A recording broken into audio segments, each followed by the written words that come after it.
Bonjour, petite vidéo pour démarrer peut-être quelque chose tout à fait en toute humilité. Une information que je voudrais partager avec vous tous à travers la façon dont je vais poser cette vidéo et les posts que je vais avoir à informer de cette vidéo pour leur rajouter une information. Qui je suis? Je m'appelle Patrick. Je suis un hypnothérapeute depuis un certain nombre d'années. On va dire que j'ai rencontré pas mal de gens pour pouvoir suggérer des sentences, des suggestions, des affirmations, des confirmations euh, dans le creux de leurs oreilles hypnotisées pour pouvoir dépasser certaines peurs, certaines phobies, tout ça. Je suis un homme donc qui gère avec la personne qui vient me consulter la compréhension de leurs angoisses, la dissolution de leurs craintes, de leurs peurs.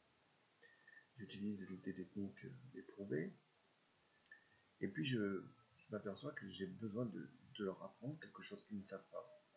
C'est ce que je souhaite faire maintenant avec vous en quelques secondes.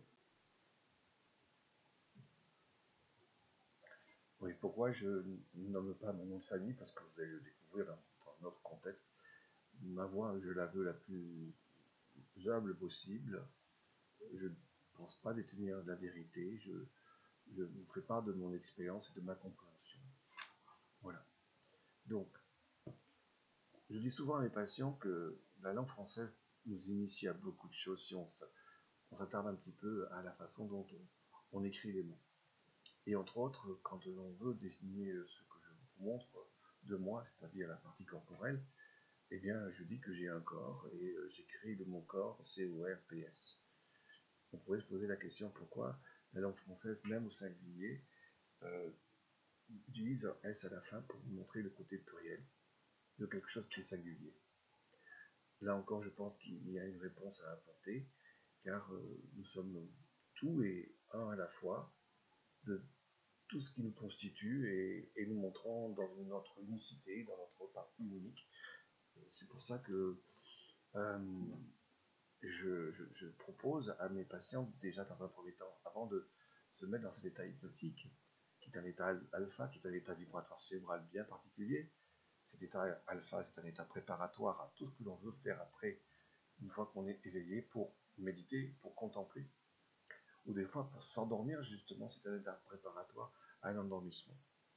Donc, cet état modifié de conscience, c'est un état où on est en pleine partie de malléable qui va détourner notre attention contrôlante de notre petit mental, et donc de tout ce qui est accroché à ce mental qui est notre égoïsme, notre vanité, notre ignorance, bien sûr.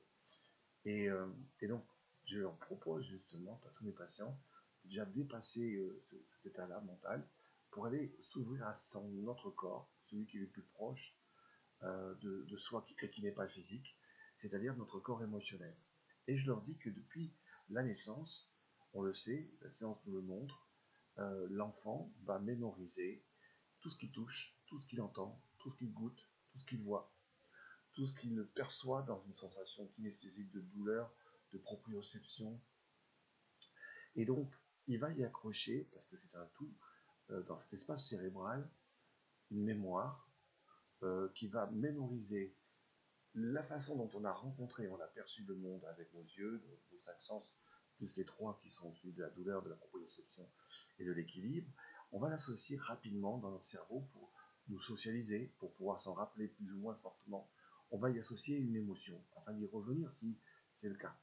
Et donc, à une colère, à une peur, à un dégoût, à un émerveillement, à une joie ou à une tristesse, nous avons 6 émotions primaires, eh bien on va y accrocher justement ces perceptions, cette réalité sensible de nos 8 sens en fait. Voilà. Et donc cette réalité sensible de nos 8 sens, positionnée du début de notre respiration extérieure, je ne sais pas ce qui se passe à l'intérieur de l'espace prénatal, et jusqu'à la fin de notre vie corporelle, nous allons alimenter ce que la science appelle des moments où l'émotion et la perception va se mémoriser dans une puissance d'expression. On peut la noter par exemple de 0 à 10, d'accord ? et on va la mémoriser dans ce qu'on appelle des aires AIRE somatosensorielles. Alors il existe plusieurs espaces où on va mémoriser ces moments émotionnels et cognitifs de nos perceptions. Et on sait aujourd'hui que ces zones de mémorisation, ces aires AIRE somatosensorielles, sont disposées un peu partout dans le corps. Donc, il y a une liaison entre notre corps physique et la mémoire de nos émotions dans le contexte de perception de notre réalité, qui est aussi dans notre corps. C'est le deuxième corps qu'on peut appeler, moi je préfère l'appeler l'aire somatosensorielle parce que ça ramène à cette notion de mémoire on engrange les choses, on les capitalise. C'est comme si vous aviez, par exemple, une grande joie à 14 ans, et si le contexte de perception est le même lieu, les mêmes personnes en face, le même sourire, la même son, va nous amener 20 ans plus tard dans cette même joie qu'on avait vécue à 14 ans lors d'un anniversaire, par exemple.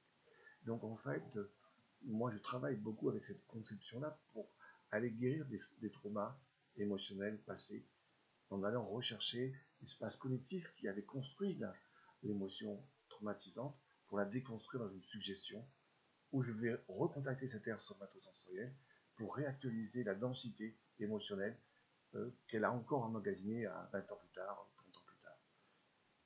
Je voulais vous donner cette notion d'aire somatosensorielle. Je pense que c'est important de garder ça en mémoire.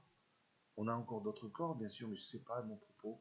Ce que je voulais vous apporter, c'est effectivement, nous avons un corps de mémoire ou qui nous a informés et qui nous informe encore et que nous alimentons en permanence pour rajouter une densité à une joie, à une peur, à un chagrin, à un dégoût, à un émerveillement ou à une colère, et toujours encadré dans une réalité sensible.